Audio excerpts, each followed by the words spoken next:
Welcome to The Topic, where we highlight Houston Community College, our students, our program, and our reach into the community. I'm Todd Duplantis. We're live every Tuesday on Houston Community College District's Facebook page and YouTube channel. We're live at 1 p.m. You can follow us also in social media and watch our shows anytime under our YouTube channel. And make sure you subscribe to it. At the end of the show today, I'll tell you how you can download audio versions of all of our programming as podcasts.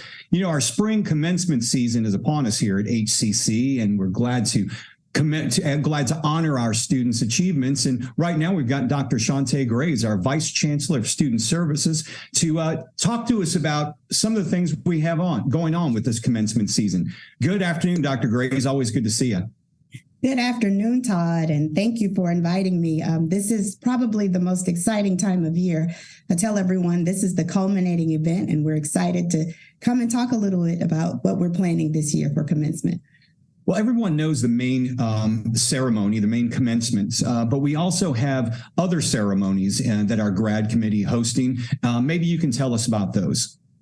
Sure. So last week, we kicked off graduation season or commencement season with our VAST ceremony, where we recognize 42 students who successfully completed their workforce credential with our VAST program. They had family and friends in attendance, and it was held at the Central College Auditorium, where we had Mr. Angel Ponce, who's the director of the Mayor's Office for People with Disabilities, as the keynote speaker. So delighted to see those students and their families. They were very excited. Next Tuesday, on May 9th at 6 p.m., we'll celebrate our Text Chase graduates, or our high school equivalency graduates. They will also have the opportunity to be recognized for their achievements along with their family and friends. That will be 6 p.m. at the Central College Auditorium in the San Jack building. So very excited. This is probably the most exciting time of year to see so many family members and friends who are there celebrating their students and their graduates, friends, and their accomplishments. So great time of year. Certainly looking forward to it. And also the main graduation ceremony. What are some of the numbers you guys are looking at for that? Oh, wow. So each year we award close to 3,000 students a credential, either a certificate or a diploma. We have two ceremonies because it's such a large event during our general commencement, which is Friday, May 12th, at the NRG Arena at 9 a.m. and 1 p.m. We are expecting a little over, I think, almost 1,500 students between both ceremonies. So a full day. We're excited. I tell our faculty, staff, and even our administrators, wear your comfortable shoes and bring your smiling faces and happy attitudes, because it's going to be a long day. You've chaired the graduation committee for a few years now, and besides being one of the busiest times of year, what does this time of year mean to you? As I shared earlier, what better way to recognize our students than to participate and celebrate them during our annual commencement events? This time of year, I think faculty really get a chance to see the fruits of their labor realized as they have the opportunity to see the students that they're teaching and they've been engaged with for a number of years really highlight the culminating event, walking across the stage. Many of them will perform. I love to see students and their excitement as they're going across the stage. I love to see the shoes because, despite all of our good efforts to tell people to wear comfortable shoes, you're walking, you'd be pretty surprised to see the 6-inch heels with all of the bling, but it's one of the most exciting times of year for us. So just know, graduates, that I'll be checking out those shoes as you're walking across that stage. And we all know that not everyone can attend the graduation ceremony in purpose. And I know it's very important to live stream these events. Maybe you can tell us what's planned with that. We at HCC TV know, but you can let the public know on how they can be a part of the celebration. Absolutely. So thankfully to the great team at HCC TV, we're making live stream available for our general commencement ceremony for both the 9 a.m. and the 1 p.m. ceremony. Family members or faculty, staff who won't be able to join us can visit virtually. It's hccs.edu hccs.edu/live. I believe Shar-day can correct me if I'm mistaken, but just follow that link. You will be able to log in, I think about 5 minutes before the start of the ceremony, and you'll be there virtually and be able to cheer us on, cheer on our graduates again as they celebrate this great achievement. We worked together for many years on graduation, and I remember before the pandemic, the live stream was done one way, and then we had the pandemic and we were doing everything virtually. And then we come back, we're in person. What do you think personally that you and the committee has learned going from pre-pandemic, doing it all virtually, and now we're back in person again? I think one of the things that we took away from this moment is that you never miss an opportunity to allow students to celebrate, right? Even if it's virtual, it was a bit impersonal, although very convenient, obviously, during a time that we needed it most. But we saw the need and the response when we hosted our first in-person ceremony post-COVID. We had almost 1,000 students participate. And what that means is people, despite, the convenience of being able to log in online, it's not quite the same having the opportunity to walk across the stage. Certainly students like to be able to, or I should say graduates or candidates, like the opportunity to exchange and kind of engage with their peers and their faculty members and staff who's been, in that space. There's just something about being physically in the same space to kind of recognize all of the achievement of our students. And I believe that's probably the most meaningful takeaway. We can pivot if needed.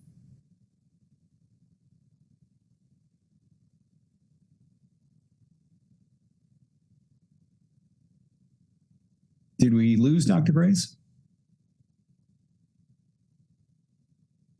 Let's see. Is anybody else hearing me here? Okay, we must have. All right, we must have lost Dr. Did Grace. I lose you? We're back. We're back. Okay, we're back. Dr. Grace, can you hear us? I can hear you safely. Okay. Let's see if your camera, if you can put your camera back on, we should be able to see how the stream is here. The joys of live streaming. This is what happens at times. There we are. There we are. So Perfect example. I know for the sake of time, I wanted to ask you, we did something different this year with the commencement program cover contest. And I think today you're giving the topic the first reveal of the contest winners. Yeah, so very excited to announce our 2 program design winners. The first student is Hong Pham. He won the design contest for the Spring 2023 Commencement program. And our second student winner is Christopher Cruz, who won the design for the Fall 23 program. So we will see Christopher's work displayed during the fall ceremony in December. Very excited, and congratulations to both of those students who won iPads. Very, very great work. And it's good to see our students' work getting recognized. Dr. Shantay Graves, we appreciate you joining us. I know you got a lot on your plate for the next week. But you're on the home stretch. You've been planning for months. We've got another week and a half, and then graduation. Yep. You got to get ready for the summer and the fall. But we won't talk about that now. We'll just enjoy the graduates. Thank you, Todd. Hopefully we'll see everyone there. Thanks a lot. Thank you. Okay, we're going to take a short break. When we return, we'll look ahead to the summer and fall sessions. The topic returns in 60 seconds.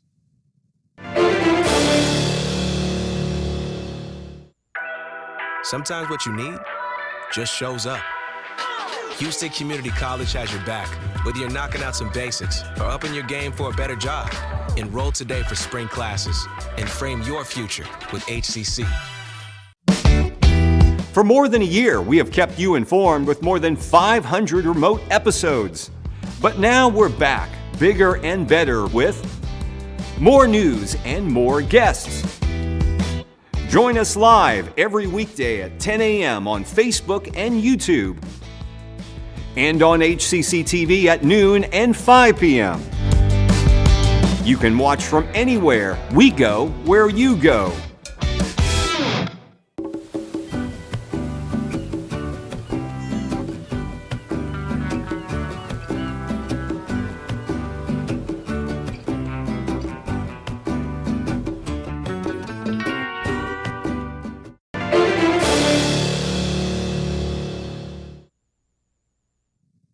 Welcome back to the topic. I'm Todd Duplantis. We are talking about graduation, which happens in the next week and a half, and beyond here at HCC. We're live every Tuesday on Houston Community College District's Facebook page and YouTube channel. Follow us in social media and subscribe to our YouTube channel as well. At the end of our show today, I will tell you how you can download audio versions of all our shows as podcasts. Now, for our students who aren't yet crossing the stage at this commencement this semester, it's time to start thinking about summer and fall classes. I know, hard to believe we're already registering for the fall. Shar-day Campbell, Manager for Enrollment, Communications, and Social Media, is now joining us. Good to see you, Shar-day. Happy to be here. Can you believe we're talking fall? I mean, we say this every year, but it seems like each year we're seeing, I don't know if we're starting enrollment earlier or if like the year's getting shorter. Yeah, but right around April, we have this intersection of when late start classes for spring, summer registration is open and fall is open. So this is the trifecta of registration. And what are some of the important dates that students should keep in mind for registering for summer and fall? Absolutely. So there are a couple things that students should keep in mind. First, when does registration open? Always want to keep that in mind so that you can register early. The other dates are payment deadlines. And the other date is when your course starts. What often confuses students is we have a semester, that's the semester. And throughout the semester, we have sessions, and each one of those sessions have different start dates. So you can have a 16-week session that starts at the start of the term. You can have an 8-week or a 4-week. So it's important for students to understand that even though you're registered for a semester, your class may start a month later after the semester. For those looking, let's just a couple of things I wanted to ask. For those looking to register for the summer, what's the drop dead date that they need to be registered for the first session? Yeah, that's always that's the other day, right? So students, if seats are remaining in the class, students can register up to the day before that particular course starts. Remember, each course has a different start date, but that's if they have seats left. So that's why it's important to register early. And especially if you're looking to get your financial aid in order, you don't want to wait till the last minute. That's not preferable. List financial aid, getting payment together. We'll talk a little bit about what are the benefits of registering early, and all of those things are connected to why you really need to get into a class earlier. Now, why we all know college costs can be a big concern. Could you shed some light on what makes HCC truly affordable for students who are worried about expenses? Right. Well, for my urban vernacular, let's just say that we're about that life of affordability here at HCC. And what students need to realize is the difference between costs and how much you have to pay, right? So a lot of times you'll hear, I'll give an example of a university, right? Like if you're highly selective, you go and they say, we're going to give you a $15,000 scholarship. Anytime you're getting a $15,000 discount, you need to ask yourself, how much does it cost? Yeah. So when we think about the context of affordability, how much does it cost? Well, if you're in district, you're talking $30-something a credit hour, right? And each course averages 3 credit hours. So you're talking right under, before fees, $100-something. So affordable is really written in to the cost of it. And then once you get your costs of your tuition and your fees and your books, you look at, okay, how much do I owe? Do I have financial aid covering a lot of this? Do I owe after financial aid? Or am I in a position where I need to be ready to pay out of pocket? So affordability really means how much something costs, how much you have to pay, and really looking at it, sitting down and making a plan with you and your loved ones about what is your plan of action to make sure you have what you need to complete your educational goals. There are other financial obstacles that hinder students from pursuing their education. How is HCC working to eliminate these obstacles and make it easier for students to start and to complete their studies? Yeah, what we see a lot of times, whether you're going to community college during the full semesters, or you're coming back home and you're taking some classes, a lot of people underestimate the full amount of cost. That means your learning materials. How much are your books cost? How much technology do you need to successfully be in your course? Does it cost to pay for parking? All of those things are taken into consideration at HCC with free parking. Our textbook savings program, which you'll hear later from Dr. Parker. We have free software, free reduced technology. We also thinking about the entire student, right? Like, school brings on a lot of stress. We have free mental health counseling if you're just trying to juggle it all and just need that extra resource. And if you're in a situation where, life happens, financial emergencies happen, we have resources in place that could it may be HCC helping, or we have resources at HCC that can point you to community resources to help you through that financial emergency. I know that another thing we've launched over the last several years are, to combat food insecurity with the Eagle markets. That's another thing. It's a big deal that really helps students, because that money may be going to pay your light bill, and you might not have enough to feed the family. I am so happy you brought that up. We are right now launching a lot more Eagle markets that'll be housed on campus. So I just hit up our counseling department and said, let me know when I can make this district-wide announcement. Because to your point, if you can save money on food, then you can make room in other areas of your budget. Another thing you guys have started are virtual information sessions. What are those for, and how do those help students?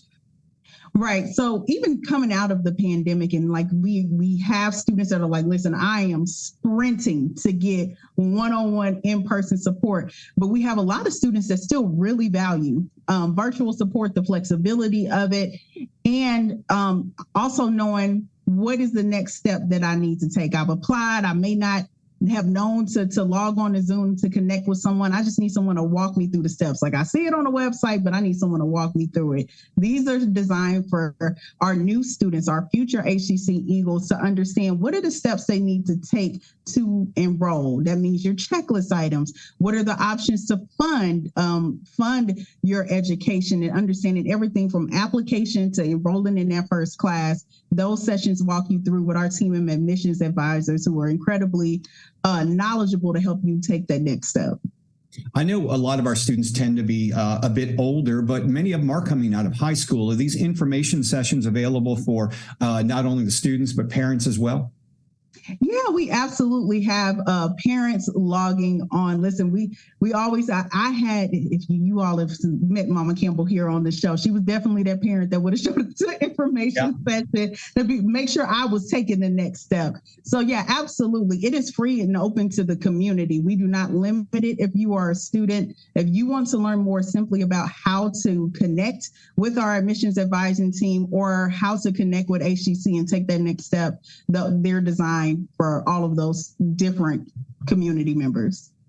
And where can they go for all this information on the website to find your department and to access the virtual information sessions? Yes, your best first step is to go to hccs.edu/now. That's a comprehensive registration resource that outlines all of the steps to enroll, and also points you to different resources, including the virtual information sessions and how to connect in person and virtually through Zoom with our support staff. Shar-day, always good to see you. We'll see you on Up to Minute. You are doing Thursdays still, so we'll see you soon. Awesome. Yes, you will. Thanks, Todd. Thanks, Shar-day. We're going to take a quick break. When we return, we'll talk about some hints to save monies on your supplies for class. Topic returns in 60 seconds.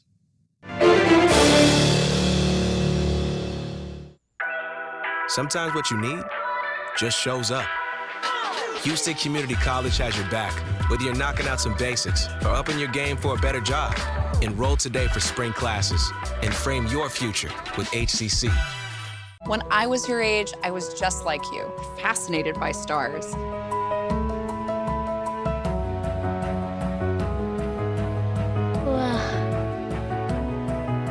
But now I get to search for life in the universe. And who knows, maybe life is looking for us too. So we're like aliens to them? Yeah.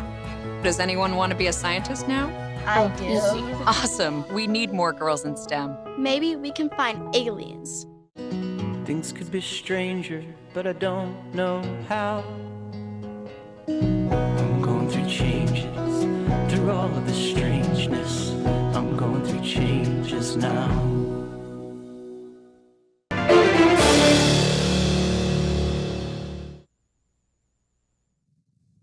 Well, good afternoon. Welcome back to The Topic. I'm Todd Duplantis. We're talking about summer and fall classes here at HCC. You know, we're live every Tuesday on Houston Community College District's Facebook page and YouTube channel, live at 1 p.m. We're joined now by Dr. Donald Parker, our Inclusive Access Coordinator. He's here to talk about some advice for saving money on supplies. This is a huge deal. Good to see you once again, Donald. How's it going? It's going wonderful. Thanks for having me again, Todd. We're glad to have you here. Now, let's talk about registration. It's open for the summer and fall. I'm sure students are wondering how they can save money on learning materials. Talk about the options, as I know there's first day inclusive access, low cost, and zero cost textbooks. What do they mean, and what's the difference? Hey, absolutely. Todd, I'm doing this economic climate since the pandemic, as well as with the inflation rates. Our students are really struggling. The reality is, when we look at national studies, 80% of our students are saying they delay purchasing course materials. 37% say they avoid purchasing course materials altogether the whole semester. Of that 37%, 92% cite cost as the major reason why. So here at HCC, what we've done, we've partnered with our students because we really want to believe in our strategic initiative of providing an affordable, quality education to our students. Hence, we had the birth of the textbook savings program here at HCC, where we have the zero cost books that use open educational resources, where those classes provide materials free to cost to students. We also have the low cost books, or LCB, which are low cost books. And what happens is the total course materials for that course would be less than $40 to the student, with tax included. And then we have the first day inclusive access program. That's the one that I'm currently over. That is a joint venture between bookstores, publishers, and colleges. And what they do is try to bring a 50 to 70% discount over the physical text materials by delivering it digitally to students. So, I guess it could be confusing to students to figure out how they're enrolled and which type of textbook savings plan. How can you guide them through that process? How do I get what do I do? Absolutely, Todd. And that's the major $1 million question that students are like, hey, I just happened to land in this class and I didn't know how I got it. So how do I find it intentionally next time? And the thing is, most of our students go on the course search feature. And when they're in the course search feature, when they look at, for instance, putting in biology 1306 and they hit the search button, what'll come up on the side is they'll either see a blank under textbooks, they'll see an S for savings first day, which are the inclusive access classes, they'll see a Z for zero cost books, or they'll see an L for the low cost books classes. But when they see the blank, that means that course has to be one that uses traditional books. The other thing is when they go from the course search and then go into the class maintenance where they actually enroll, once again, when they put that search in, they'll see those same Z, L, and S. And that is the key for them finding the classes that are part of the textbook savings program. I remember when many years ago, we'll say, when I went to University of Houston, and this was back in the 80s. And I remember buying books back then, and some of the classes back then had books that were like $80 to $100, and that was huge back then. I'd live on $25 for the whole week, going out, having dinner, whatever. But, you think of a student now, I would imagine if you didn't have this, the cost would be just exponential. Just rough figure, what do you think students can save with these type of programs over the cost of textbooks that you traditionally have to buy? Yeah, nationally, the statistics have been between 50 and 70%, because the top end of the science books, and we're really science heavy here, especially with the nursing program, is that, those science books can really hit up in the $250 range. And so we're definitely getting students a savings around 50%. I would tell you here at ACC, since 2017, when we started the Z degree program, and in 2019, when we started the Inclusive Access program, we've saved students, hold your seat, $55.9 million. Wow. That's no joke. That's crazy. Last fall, Z degree zero cost books saved $1 million.